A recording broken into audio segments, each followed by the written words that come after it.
What up, dude bros? I'm Frank. This is a video review of the Dart Zone Pro Mark II. This blaster by Dart Zone is a spring-powered top prime internal magazine blaster that shoots half-length darts. And it shoots these darts insanely hard. This is the highest performance dart pistol I've ever used. Pretty rad blaster. Let's get into it.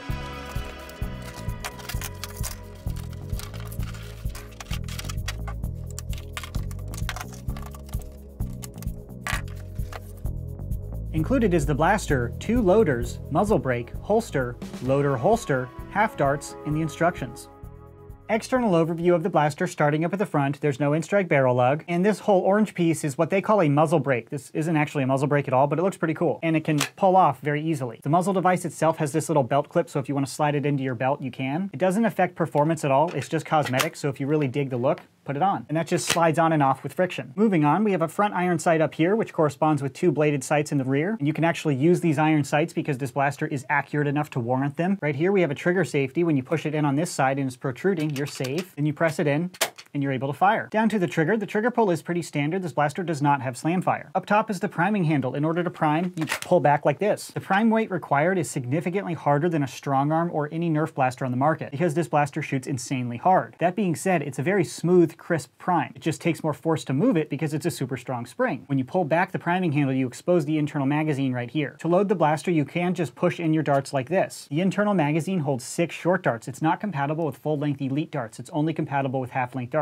You can hand load those 6 darts if you want to, or you can use the included speed loaders. These speed loaders kind of look like magazines, but they operate more like stripper clips, so you can just push in your darts like this, and the speed loader holds 6 darts. So the top of the speed loader doesn't look like a magazine, it's like a different design. So when you connect the speed loader to the blaster, it clicks into place a little bit. It's not a super firm connection, it's not like a magazine because you can still pop this off, but it locks into place for alignment to allow you to push down on these orange slides to load the darts. And you're just manually shoving those darts right through the magazine. And then you can pull the stripper clip off. So you can use that if you want to, or you can load one by one through the top. Either one works. The advantage of the speed loaders is you can have these pre-loaded so you can reload much faster than going one at a time. And after you load that up, you shut the slide, and you fire. This blaster features an internal magazine, so it's not removable. You have to load the darts into the grip, which takes an extra second to load, but it's significantly smaller than anything with a magazine possibly could be. The Apollo, for example, has a removable magazine in the grip, but the Apollo has a super beefy grip. It's nice, it's comfortable as like a primary, but this is just too big as like a pistol to fit into a holster. So by using an internal magazine that's built into the blaster, this blaster shrunk down super small. And in the rear of the slide, we have a priming indicator right here. When you prime, a little orange flag sticks out indicating that you've primed the blaster. It's an in-your-face priming indicator that's very easy to see and read quickly. And now down to the grip. Overall, the grip is pretty comfortable. It's definitely smaller than average, and it feels very unique. It doesn't feel like a Nerf blaster. It feels more like a firearm, if I'm being honest. No Nerf blaster on the market, to my knowledge, has proportions that are so similar to a compact pistol. So it feels a little strange in the Nerf scene, but overall, it's pretty comfortable. That is an external overview of the pistol itself with a little muzzle brake. Now to the included holster and speed loader holster. Both of these holsters have a belt loop, so you can fit your belt right through there. This is the main blaster holster, so the blaster slides in just like that. If you've ever used a Kydex holster, it feels similar to that, but this is much cheaper and flimsier. But it's a toy, so it's more than sufficient in strength. They really nailed the retention of the blaster. It holds in there, so you can do some hardcore parkour, and the blaster's not going to fall out. Then when you go for it, it's easy to pull out.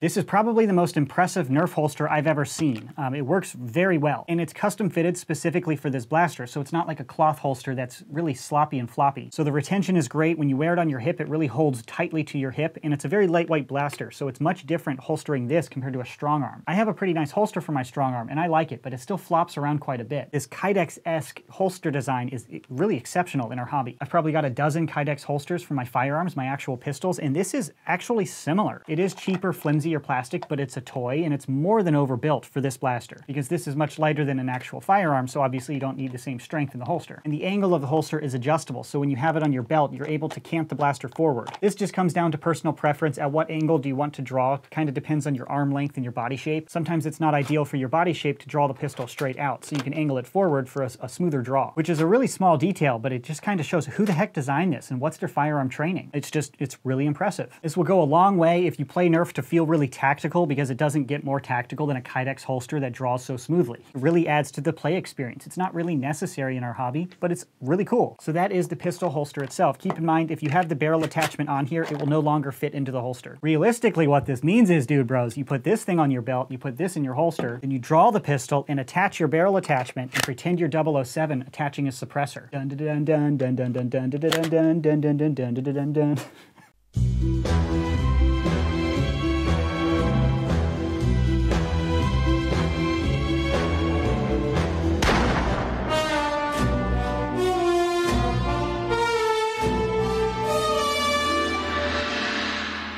Such a dork. And again, it doesn't affect performance, so it's all about the emotional response if you want a barrel attachment. And next we have the speed loader holster, which is of a similar design to the pistol holster, except it's designed to hold the speed loaders. It has the same size belt loop holster, so you slide your belt right on through. Then you can push in your speed loaders like that. Clicks into place, you can do some serious hardcore parkour and that thing's not coming out. And when you go to pull it out, you totally can. Of course, using the speed loaders is not quite as fast as an external box magazine, but it's much faster than hand loading. And it's so lightweight and stable on a rigid belt that it's not like carrying around an 18-round stick mags. There's zero flop because it's just so light and so firmly affixed to your belt. So very cool design in both the holster and the speed loader holster. So that is an external overview of the pistol itself, the holster, the barrel attachment, and everything else that was included. Let's see the blaster fire. Starting with the included green half-length darts.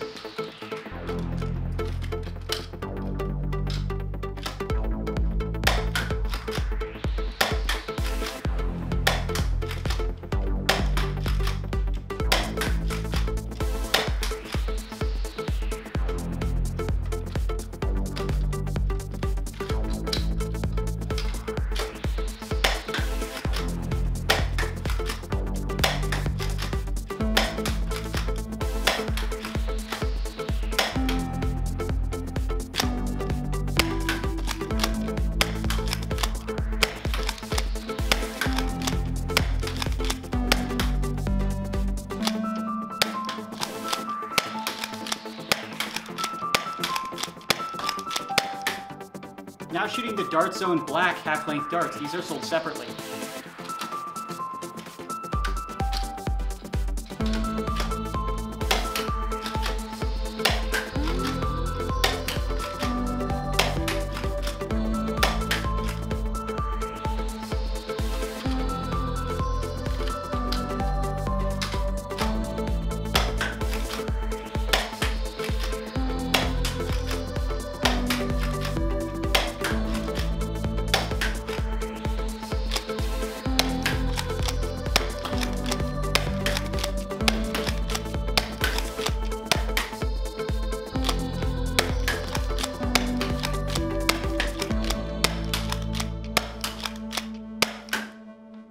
Operating the Dart Zone Pro Mark II was insanely fun. This thing shoots super hard and super accurately, and it's just so deceivingly small. You pull this out at a Nerf war, someone's like, what is that, like a jolt? And you're like, pop, 130 FPS. Nope, not a jolt, bro. And more importantly than velocity, the accuracy. These darts are very accurate. You can actually hit what you are aiming at. These short darts are just awesome. So, super fun user experience with this blaster. I didn't have any major jams and malfunctions, however, on 2 or 3 occasions, the safety jimmied itself into the safe position. This happened with another Dart Zone blaster recently, which is not super annoying, but it is kind of frustrating. The problem was I was firing and the safety was disengaged or hot, and it just suddenly became safe. So I tried to pull the trigger and I had to deactivate the safety. It's not a big deal, but it's kind of annoying. That is the only hiccup or malfunction that I experienced with this blaster. Overall, very positive firing experience. And to compare this blaster to others, I put it up on my chronograph. With the included green half-length darts, I achieved an average velocity of 129 feet per second. And with the black darts, I achieved an average velocity of 138 feet per second. The muzzle velocity is higher with the black half-length darts, but the consistency is much wider. I got a few shots at 155 FPS, but then all the way down to 115 FPS. So much bigger range, which will affect if you're shooting at 50 or 60 feet, it's going to affect your holdover. If it suddenly shoots super hard, you're going to overshoot the guy. If it suddenly shoots soft, it's going to drop below his feet. But with the included green darts, the consistency was pretty good, and both of the darts are extremely accurate. They just fire like freaking laser beams. You can actually hit what you're aiming at. It's just such a joy to use a blaster that's accurate. So it shoots insanely hard, significantly harder than that 70 FPS average out of most Nerf Elite blasters on the market. That's the objective information I can provide. Now to my personal opinion. Overall, I am blown away by the Dart Zone Pro Mark II. This pistol is insane. What a powerhouse. It operates really smoothly, it's comfortable to hold, it shoots insanely hard, and it's really accurate. It's only got a 6-round capacity, but it's obviously designed to be a superior sidearm. It's not really supposed to be a primary. And for that role, it is exceptional. It's lightweight, it's compact, it's thin, the holster holds very tightly to your belt, and everything holds in place. That may not sound important to you, but if you're a hardcore competitive nerfer and you're out on the field for 6-7 hours at a time, you don't want a heavy floppy blaster flopping around on your leg. It's just annoying. A blaster like this will go relatively unnoticed. It's just sitting in your holster waiting to be used, but it's not in your way at all. So really, it's the perfect blaster if you're an outdoor competitive nerfer shooting modified blasters or hard blasters shooting half-length darts, and you're in the market for a sidearm or a pistol. So overall opinion, extremely high. They set out to do something and they did it really, really well. Way to go, Dart Zone. Nerf, take notes, bro.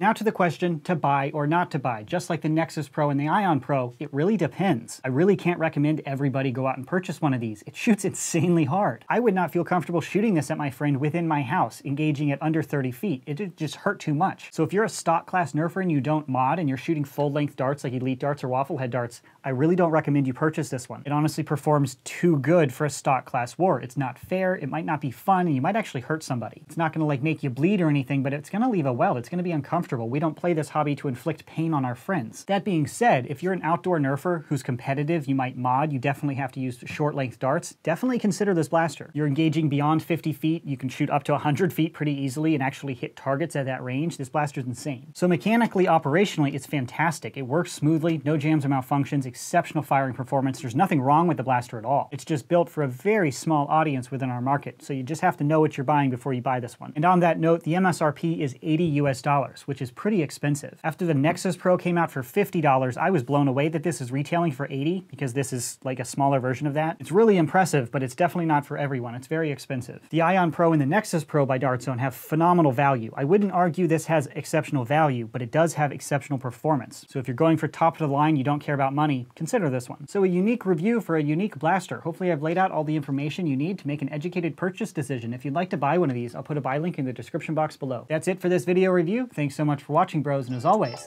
stay tactical.